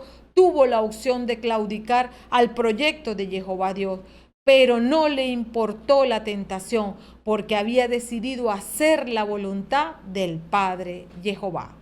Cuarto, la convicción que se requiere para no caer en pecado se consigue solo en el Ruach HaKodesh. Aún teniendo el conocimiento, sin adoración pecas, porque la convicción está en el Espíritu. El que viene a la palabra y no ora es un pecador educado. La fortaleza la tenemos en el apego a Jehová Dios. Lo que nos identifica como hijos de Jehová Dios es la obediencia. Por ello, lo importante no es la apariencia, es lo que tienes adentro. Desarrollar comunión espiritual para que no suceda como dice Pablo en Romanos 7:15. Y ni siquiera entiendo lo que hago, porque no hago lo que quiero, sino lo que aborrezco. Quinto, propagar el evangelio por ser testigo y testimonio de conversión cristiana, haciendo que muchos sean salvos, es cumplir la gran comisión. Esta lectura a menudo se interpreta desde el punto de vista carnal para exaltar el dolor, la agonía, la desesperación y la resignación humana, o que simplemente la gente promedio identifica incomprensible porque es incapaz de entender la cosmovisión bíblica, en donde Yeshua retoma la autoridad para reinar perdida por Adán en el Edén. Jehová es justo y todas sus obras llevan el sello del amor. Y claro que tiene que ser incomprensible para quienes juzgan lo bueno y lo malo por medio de su percepción de placer carnal. Solo quien desprecia los bienes carnales pasajeros por la obediencia a la palabra de Jehová en sus mandamientos vence en medio de las pruebas, por lo que le aguarda el reino de reyes y sacerdotes santos, recibiendo trono, corona y cetro como la novia del Cordero. Y todo el que persevera en cumplir la palabra de Jehová Dios en medio de las pruebas es un victorioso rey coheredero del reino eterno. Amén. Continuamos con la primera lectura de Isaías 50 en sus versos del 4 al 7. Diagnóstico. Jehová Dios viene explicando por boca de Isaías que Él no ha rechazado a Israel para siempre. No se trata de un divorcio, sino de una breve separación. Tampoco Dios se comportó como deudor que vende a sus hijos para pagar sus deudas, sino que los entregó al exilio para purificarlo, pero ahora los rescata. Las lecturas de hoy se corresponden con el tercer cántico del siervo, sufrimiento y confianza. Es un cántico profético sobre Yeshua HaMashiach. Básicamente esta lectura muestra la postura del discípulo como profeta, quien debe escuchar y proclamar lo que el Altísimo Juez le transmite. ¿Con qué propósito? El propio Isaías responde en los versos del 4 al 5. El mismo Señor Jehová me ha dado una lengua de discípulo para que yo sepa reconfortar al fatigado con una palabra de aliento. Cada mañana Él despierta mi oído para que yo escuche como un discípulo. El Señor Jehová abrió mi oído y yo no me resistí ni me volví atrás. Le ha dado una lengua de discípulo para que sepa reconfortar al fatigado con una palabra de aliento. Con su lengua transmite la palabra de Jehová Dios para dejar de hacer lo que a Él no le agrada y alentar a realizar lo bueno ante los ojos de Jehová. Para poder proclamar la palabra de Dios, lo primero que debe es escucharla. Por ello, estos versos hablan 2 veces de oído. Primero, refiere que cada mañana Jehová despierta su oído para que le escuche como un discípulo su instrucción. Aquí Isaías profetamente habla de la maravillosa, profunda y diaria relación del Mesías con el Padre para ser equipado y obedecerle por medio de la oración y hacer un perfecto Shema. Yeshua viene como maestro de los hombres, pero al mismo tiempo es discipulado por Jehová Dios. Y es que Yeshua no se salta la cadena natural de mando. En 1 Corintios 11:3 nos dice: sin embargo, quiero que sepan esto: Cristo es la cabeza del hombre, la cabeza de la mujer es el hombre y la cabeza de Cristo es Dios. Todos los días, en su relación de comunión con Jehová Dios, él era disciplinado a hacer Shema de la voluntad de su Padre, manifiesto en las muchas ocasiones en que Yeshua pasó noches enteras en oración, como en Juan 12 del 49 al 50, porque yo no hablé por mí mismo. El Padre que me ha enviado me ordenó lo que debía decir y anunciar, y yo sé que su mandato es vida eterna. Las palabras que digo, las digo como el Padre me lo ordenó. Segundo, el Señor Jehová abrió mi oído y yo no me resistí ni me volví atrás. Aquí está citando Éxodo 21 del 5 al 6. Pero si el esclavo declara expresamente: yo amo a mi Señor, a mi mujer y a mis hijos, y por eso no quiero quedar en libertad, su dueño lo presentará delante de Dios, lo acercará a la puerta de su casa o al poste de la puerta y le perforará la oreja con una lesna. Así el esclavo quedará a su servicio para siempre. Describe a un doulos, un siervo que se volvía voluntariamente un esclavo por amor a su amo. Esto habla de la total sumisión que el Mesías tiene hacia el Señor Jehová Dios. En Juan 6:38, porque he bajado del cielo no para hacer mi voluntad, sino la del que me envió. Isaías, unos 700 años antes de la pasión y muerte de Yeshua, describe con fidelidad los hechos acontecidos en la pasión y muerte de Yeshua como un evangelista más. En el verso 6, ofrecí mi espalda a los que golpeaban y mis mejillas a los que me arrancaban la barba. No retiré mi rostro cuando me ultrajaban y escupían. Lo anunciado por Isaías es confirmado en Yeshua en Juan 18:22. Apenas Jesús dijo esto, uno de los guardias allí presentes le dio una bofetada diciéndole: ¿así respondes al sumo sacerdote? La obediencia de Yeshua en el cumplimiento de la voluntad de Jehová Dios quedó completamente probada en el huerto del Getsemaní, donde no rehusó la copa que le tocó beber y comprobada al subir a la cruz. El verso complementario de la ley espiritual, el 7, pero el Señor Jehová viene en mi ayuda, por eso no quedé confundido, por eso endurecí mi rostro como el pedernal, y sé muy bien que no seré defraudado. En medio de todo este sufrimiento, humillación y dolor, el Mesías tiene una confianza inamovible en el amor del Padre. Tiene presente que la ayuda le viene de Jehová Dios. Este descanso pleno en su fuente legal le sostuvieron durante su gran conflicto contra los poderes de las tinieblas, para poder recibir sobre sí los pecados del mundo, con la consecuencia de quedar separado del Padre. Su fuerza está sostenida por gravitar en la resurrección hecha por el Padre para él. Ahora, en medio de la prueba, tenemos esta misma confianza en Jehová Dios. La batalla de la cruz, Yeshua la ganó en el Getsemaní, porque primero es espiritual, para que luego venga la manifestación física.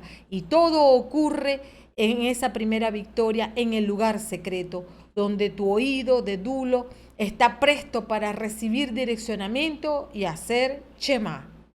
Endurecí mi rostro como el pedernal. Yeshua manifiesta una determinación firme para obedecer al Padre Jehová y seguir su camino, y no habrá nada que lo haga desviarse, demostrando un coraje planeado en el cumplimiento del propósito, que mira las dificultades que se aproximan y con seguridad marcha hacia ella, porque sabe que en este proceso no va solo, va con el poder del Altísimo y sabe muy bien que no será defraudado. En el pronóstico, el que confía plenamente en Jehová, Dios no se fija en el poderío de su adversario, pues reconoce que está cerca el que le hace justicia. Por eso se dice, ¿quién me va a procesar? ¿Quién será mi adversario en el juicio? Que se acerque hasta mí. Uno que se conoce duro de Jehová dice como David a Goliat, en 1 Samuel 17, del 45 al 47. David replicó al filisteo: tú avanzas contra mí armado de espadas, lanza y jabalina, pero yo voy hacia ti en el nombre de Jehová Sabaoth, el Dios de las huestes de Israel, a quien tú has desafiado. Hoy mismo el Señor te entregará en mis manos. Yo te derrotaré, te cortaré la cabeza y daré tu cadáver y los cadáveres del ejército filisteo a los pájaros del cielo y a los animales del campo. Así toda la tierra sabrá que hay un Dios para Israel, y toda esta asamblea reconocerá que el Señor da la victoria sin espada ni lanza, porque esta es una guerra del Señor y Él los entregará a nuestras manos. Si el Señor viene en mi ayuda, ¿quién me va a condenar? Todos ellos se gastarán como un vestido, se los comerá la polilla, porque el primogénito venció, abriendo el camino para que todo el que sea hijo de Jehová Dios siga sus pasos y también venza. En el cuarto cántico, Pasión y Gloria de Isaías, nos relata los frutos de haber atravesado la prueba, el sufrimiento sin causa del Mesías y su victoria final, relatada en Isaías 52 del 13 al 15. Ahora llega para mi servidor la hora del éxito. Será exaltado y puesto en lo más alto. Así como muchos quedaron espantados al verlo, pues estaba tan desfigurado que ya no parecía un ser humano, así también todas las naciones se asombrarán y los reyes quedarán sin palabras a ver lo sucedido, pues verán lo que no se les había contado y descubrirán cosas que nunca se habían oído. El asombro de muchos consiste en pensar que sus padecimientos son un castigo divino. Los espectadores tendrán que reconocer que ellos son los verdaderos culpables de dichos padecimientos y que el siervo era inocente. En Isaías 53, 5 versos del 11 al 12, muestra que el Shema de Yeshua es la herencia de la pequeña manada. Él fue traspasado por nuestra rebeldía y triturado por nuestras iniquidades. El castigo que nos da la paz recayó sobre él, y por sus heridas fuimos sanados. A causa de tanta fatiga, él verá la luz, y al saberlo quedará saciado. Mi servidor justo justificará a muchos, y cargará sobre sí la falta de ellos. Por eso le daré una parte entre los grandes, y él repartirá el botín junto con los poderosos, porque expuso su vida a la muerte y fue contado entre los culpables, siendo así que llevaba el pecado de muchos e intercedía en favor de los culpables. Y el que persevere como profeta, doulos de Jehová Dios, al final de los días su padecer a causa de servirle fielmente será recompensado, donde se dará la separación final de buenos y malos. Isaías 65 del 13 al 16. Por eso así habla el Señor: mis servidores comerán y ustedes estarán hambrientos.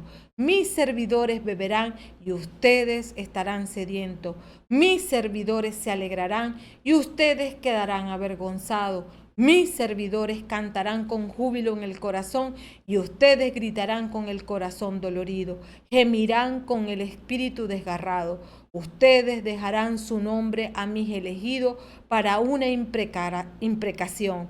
Así te haga morir el Señor. A mis servidores, en cambio, se los llamará como con otro nombre.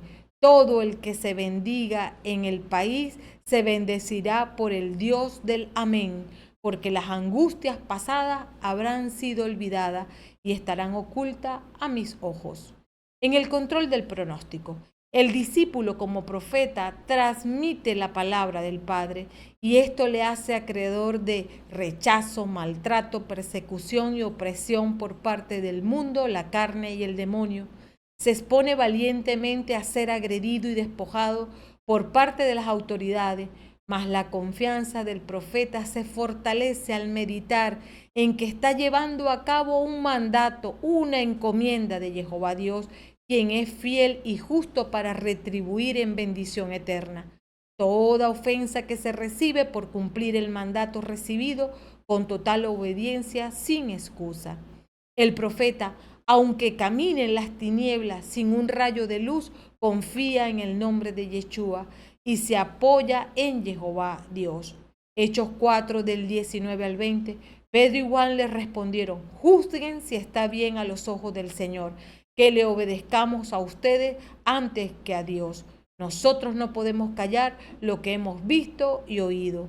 El discípulo como profeta hace shemá del logo y rema de Jehová Dios en medio de la prueba con la valentía de Yeshua HaMashiach. Amén. Segunda de lectura, Filipenses 2 del 6 al 11, diagnóstico. En este capítulo el apóstol Pablo exhorta a mantener la unidad de la eclesía de Filipo en un mismo espíritu, en un mismo pensamiento y que en humildad estimen al hermano como superior, revelando así el perfil del discípulo que como sacerdote constantemente se ofrece a sí mismo por el rescate del prójimo a semejanza de Yeshua HaMashiach, e inicia esta catedrática enseñanza con el verso 6. Él compartía la naturaleza divina y no consideraba indebida la igualdad con Dios, sin embargo se redujo a nada. Nos describe la existencia de Yeshua antes de que se hiciera carne. Por tanto, no comenzó su existencia en el pesebre de Belén, sino que es Dios eterno. El apóstol expresa esta humillación, exaltación de Yeshua a través de un proceso de descenso, ascenso, que lo llevó desde una preexistencia en estado de igualdad con el Padre a encarnarse y tomar la condición humana sin diferenciarse de ningún otro hombre, con el propósito de traer desde la condición humana la paga del pecado, ejerciendo un efectivo sacerdocio, pues se entregó como víctima de reconciliación, llevándonos al origen de la comunión con el Padre a través de ser lavados por su sangre. Hebreos 7 del 25 al 26, de ahí que Él puede salvar en forma definitiva a los que se acercan a Dios por su intermedio, ya que vive eternamente para interceder por ello. Él es el sumo sacerdote que necesitábamos, santo, inocente, sin mancha, separado de los pecadores y elevado por encima del cielo. Yeshua, en su condición divina, se refiere a que no era algo que él tenía que buscar o adquirir, sino que él ya lo tenía. Él era Dios por estar en el Padre. De acuerdo a Juan 10:30, el Padre y yo somos una sola cosa. Verso 7. Tomando la condición de siervo, y se hizo semejante a los hombres y encontrándose en la condición humana. Yeshua se anodó a sí mismo, tomando la condición de servidor y haciendo semejante a los hombres, presentándose con aspecto a humano. No perdió al hacerse hombre su divinidad, sino que la sometió al Padre, de manera de caminar en la voz de Él, experimentando en su propia humanidad las mismas debilidades de la carne para poder pagar por todos los pecados del mundo, pues conoce la naturaleza débil del hombre y por su perseverancia en la palabra y la comunión con el Padre que le equiparon, no sucumbió a las tentaciones del adversario. Ya lo dice Hebreos 4:15 al 16, porque no tenemos un sumo sacerdote incapaz de compadecerse de nuestras debilidades. Al contrario, Él fue sometido a las mismas pruebas que nosotros, a excepción del pecado. Vayamos entonces confiadamente al trono de la gracia, a fin de obtener misericordia y alcanzar la gracia de un auxilio oportuno. En el verso 8, se rebajó a sí mismo, haciéndose obediente hasta la muerte y muerte de cruz, que solo fue posible al bajar de su trono en el cielo para hacerse semejante al hombre y de esta manera manifestar su obediencia. manteniéndose en fidelidad al propósito del Padre de ser el Cordero que ofrece su sangre por la paga del pecado, reconciliando a la creación en pleno con el reino de Jehová Dios. Yeshua demostró total dependencia de Jehová Dios, manteniéndose en obediencia, soportando en su humanidad humillación y sufrimiento, perseverando en el mandato del Padre en medio de la prueba, como se aprecia en su arresto. Mateo 26 del 53 al 54. ¿O piensas que no puedo recurrir a mi Padre? Él podría inmediatamente a mi disposición más de 12 legiones de ángeles. Pero entonces, ¿cómo se cumplirían las escrituras según las cuales debe suceder así? Esto de nuevo era algo que él solo podía aprender por experiencia al ser encarnado, como está escrito. Y aunque era hijo, por lo que padeció, aprendió la obediencia en Hebreos 5:8. Un Yeshua cumpliendo siempre la voluntad del Padre. En los versos del 9 al 10, por eso Dios lo engrandeció y le dio el nombre que está sobre todo nombre, para que al nombre de Jesús se doble toda rodilla en los cielos, en la tierra y entre los muertos. Por eso se refiere a la humillación de Yeshua descrita en los versos 6 y 8. Su exaltación fue el resultado de que Jehová Dios fue obedecido. Yeshua soportó voluntariamente desprecios, vergüenza y la muerte bajo la maldición en la cruz, pero luego se sentó a la derecha del trono de Dios, como lo dice Hebreos 12:2. Fijemos la mirada en el iniciador y consumador de nuestra fe, en Jesús, el cual, en lugar del gozo que se les ofrecía, soportó la cruz sin tener en cuenta la infamia, y ahora está sentado a la derecha del trono de Dios. La forma de la exaltación es siempre atravesando la humillación. Si ese principio era cierto para el Hijo de Dios, ¿cuánto más es cierto para sus seguidores?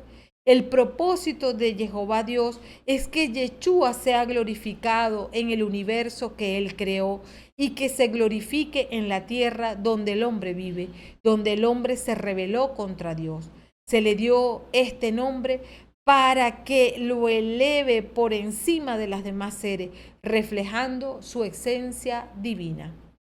El complemento de la ley espiritual en el verso 11, y toda lengua proclame que Cristo Jesús es el Señor para gloria de Dios Padre. La glorificación de Yeshua HaMashiach queda todavía más acentuada por el nombre o título que el Padre otorga a Yeshua de Señor, que en el Strong griego 2962 propiamente una persona en ejercicio de sus derechos absolutos de propiedad. Así que todos tendrán que reconocer que Jesucristo es el Señor. Ello no quiere decir que todos le habrán reconocido como su Salvador. El apóstol Pablo dice en Romanos 10 del 13 al 14, ya que todo el que invoca el nombre del Señor se salvará. Pero, ¿cómo invocarlo sin creer en Él? ¿Y cómo creer sin haber oído hablar de Él? ¿Y cómo oír hablar de Él si nadie lo predica? Explica claramente que hay que proclamar el nombre de Yeshua para ser salvo, seguido de un pero. Solo se invoca por creer, que es obedecer. Por ello hay que tener cuidado al llamar a Yeshua Señor si no se le obedece, porque eso es autoengaño. Él hizo la declaración de que muchos lo llamarán Señor, Señor, e incluso realizarían milagros en su nombre, pero Él dirá, jamás los conocí, apártense de mí ustedes los que hacen el mal, en Mateo 7 del 21 al 23. Pronóstico. Los filipenses, por tanto, deben trabajar con temor y temblor, de acuerdo al verso 12, para su salvación, en medio de una generación perversa y depravada, como lo dice el verso 15, ante la cual deben testimoniar el mensaje de vida como estrellas en el mundo, según el verso 15 al 16. Este testimonio vivo de la comunidad será el orgullo y la gloria de Pablo en el día del Señor. Desde la prisión y a la espera de una posible condena a muerte, el apóstol ve este día ya cercano, iluminado y dando sentido a su ministerio apostólico entre los filipenses. Mis esfuerzos y mis afanes no habrán sido inútiles, como lo dice en el verso 16. Sabe que no ha cesado de reconciliar primero a judíos y luego a gentiles con el Padre, ejerciendo un sacerdocio efectivo. Si Jehová Dios le pide ahora el último sacrificio por ellos, y aunque deba derramar su sangre sobre la celebración y ofrenda de su fe, se sentirá feliz y se alegrará con ustedes, como él mismo lo manifiesta en el verso 17. Pablo está dispuesto a obedecer hasta la muerte. No ha pasado por muchos para ahora retroceder en su Getsemaní. El apóstol Pablo cumplió a cabalidad su rol como sacerdote, pues sin descanso llevó la palabra de Jehová Dios a todas las regiones donde el Espíritu Santo le enviaba, porque no fue a donde era su deseo ir como a España, sino donde era conducido por el Ruach HaKodesh, mostrando al Padre a través de Yeshua HaMashiach, haciendo muchos discípulos fieles al reino, que se reconocen hijos del que los amó y rescató a través de la sangre del Cordero. Como sacerdote excelente, a sus discípulos les invita a hacer ofrenda santa a Jehová, como lo vemos en Romanos 12:1. Por lo tanto, hermanos, yo les exhorto por la misericordia de Dios a ofrecerse ustedes mismos como una víctima viva, santa y agradable a Dios. Este es el culto espiritual que deben ofrecer. Con esta bellísima imagen de la fe que hace de la entera vida del cristiano un sacrificio litúrgico de obediencia y amor a Jehová Dios y a los hermanos, en Romanos 15:16 termina el apóstol su exhortación a una vida de humildad, fidelidad y perseverancia, en caminar la senda estrecha delimitada por el Cordero, siendo verdaderos reconciliadores de la verdad. Termina el capítulo en los versos del 19 al 30. Muestran las relaciones afectivas y efectivas entre la comunidad de Filipo y Pablo encarcelado.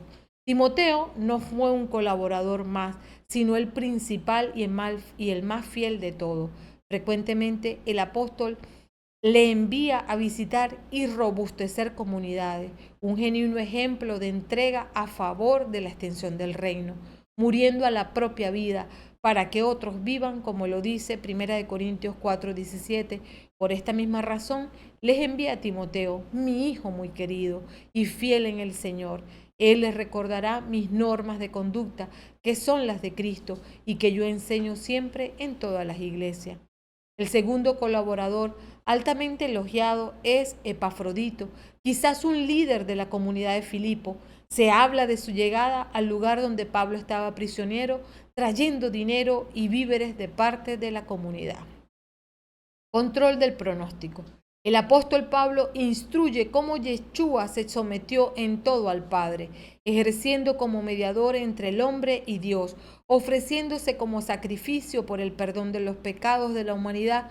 Por tanto, todo discípulo de Yeshua hace sus mismos oficios y su nombre queda habilitado como sacerdote para interceder efectivamente sobre aquellos que tiene bajo cobertura espiritual y por todo prójimo, reconciliándolos con el Padre, pues todo lo que pidamos a Jehová Dios en el nombre de Yeshua lo concederá.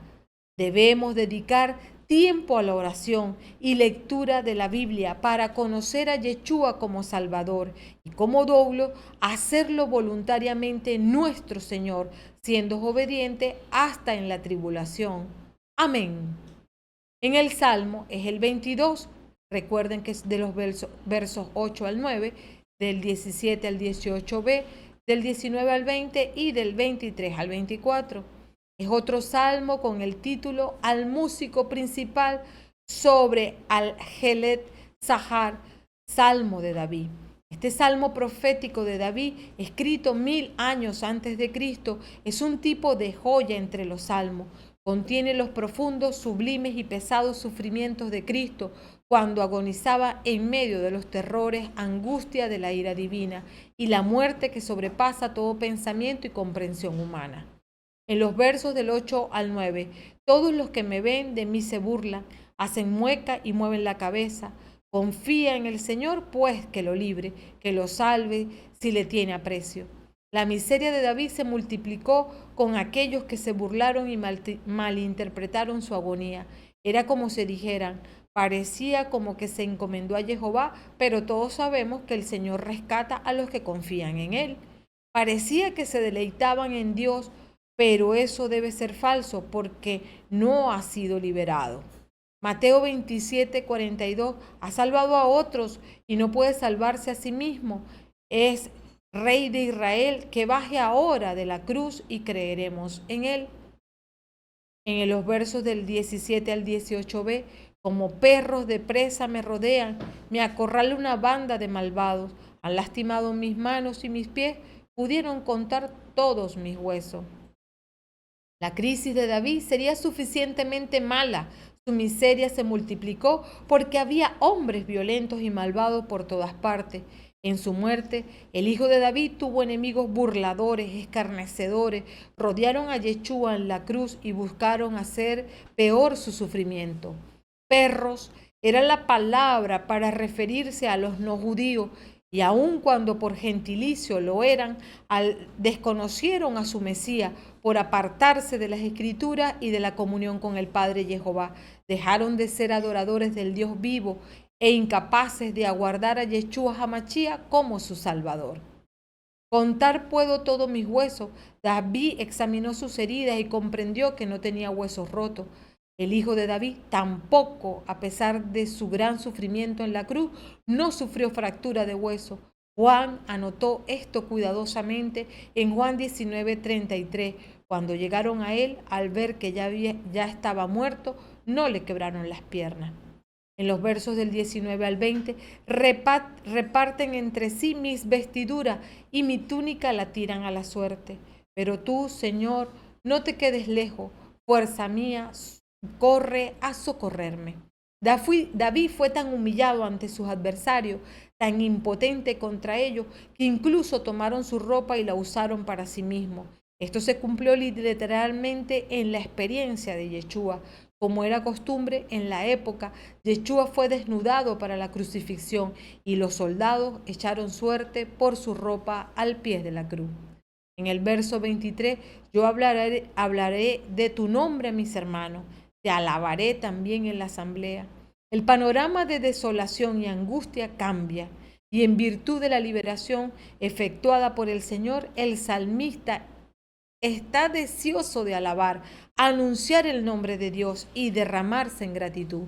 La primera parte tiene su cumplimiento en la gran comisión que el Evangelio será proclamado a las naciones en Marcos 16:15. Entonces les dijo, vayan por todo el mundo, anuncien la buena noticia a toda la creación. Y alabado en la asamblea, inició con Pedro frente a Anás, el sumo sacerdote, Caifás, Juan, Alejandro y todos los miembros de la familia de los sumos sacerdotes en Hechos 4:12, porque no existe bajo el cielo otro nombre dado a los hombres por el cual podamos alcanzar la salvación, proclamó Pedro. Complemento de la ley espiritual, el verso 24, alaben al Señor sus servidores, todo el linaje de Jacob lo aclame, toda la raza de Israel lo tema. David alabaría a Dios en la congregación porque su liberación en privado merecía un testimonio público. Habiendo sido liberado de la crisis, ahora se hace la promesa de glorificar y alabar a Dios de liberación.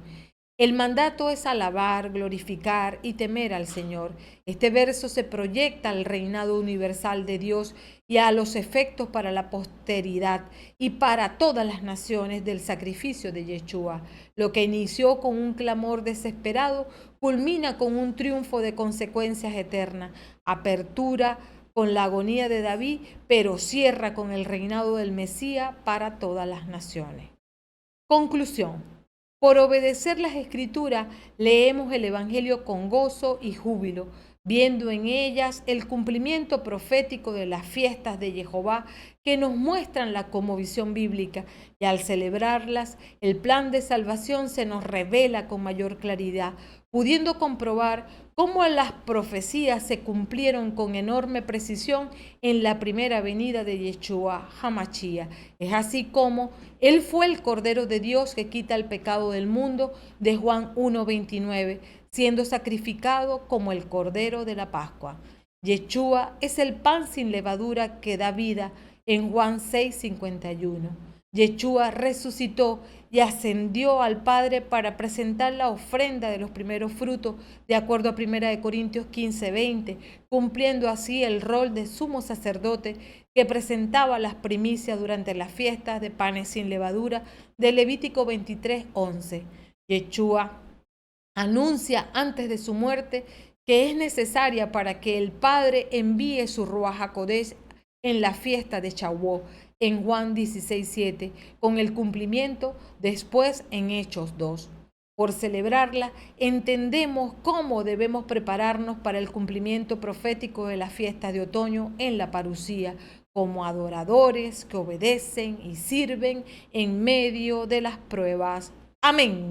Preciosos Reyes amados, hemos finalizado esta hermenéutica y es propicio levantar adoración en acción de gracia al Padre Bueno por cada uno de los colaboradores, diezmadores con este ministerio que hace posible que elaboremos estos estudios para extender el reino del Padre Bueno Jehová Dios y las almas se salven.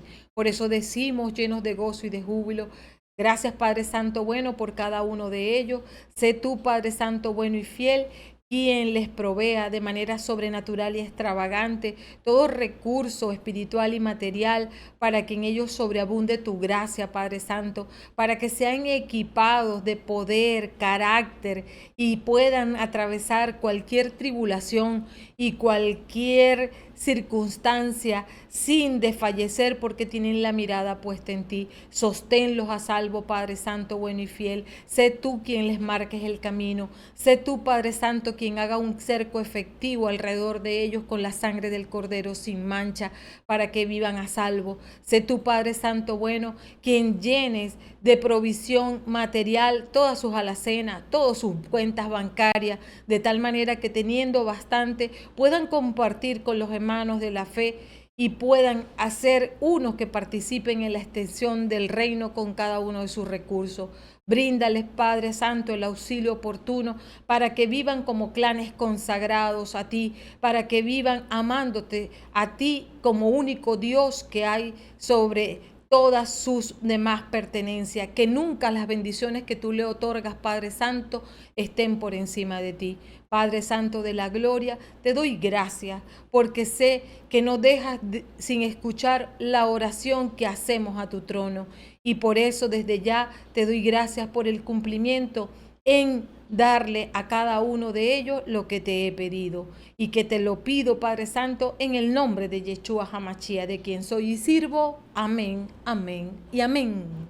Antes de desconectarte, dale me gusta, suscríbete, activa la campanita, comenta el minuto de impacto y comparte esta hermenéutica para que tú también extiendas el reino del amado Padre. Amén. Los adoradores obedecen y sirven en medio de las pruebas. Los adoradores obedecen y sirven en medio de las pruebas. Los adoradores obedecen y sirven en medio de las pruebas. Los adoradores obedecen y sirven en medio de las pruebas. Los adoradores obedecen y sirven en medio de las pruebas. Los adoradores obedecen y sirven en medio de las pruebas. Los adoradores